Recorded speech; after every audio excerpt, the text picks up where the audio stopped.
Асылхан, сабақ жазып жатсың ба? Мандарин жейсің ба? Мен саған осы 2 мандаринді берем. Менімен андай бір ойын ойнасаң. Неке, қара. Қазір мен мынаны суға салам. Асылхан.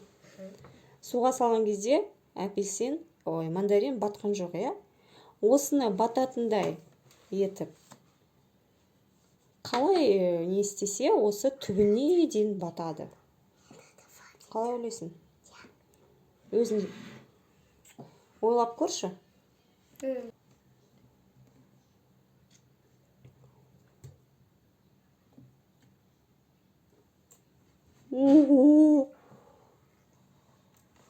Мынау батпады, мынау батты ма?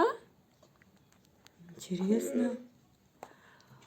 Басың кішісі ғой сенің?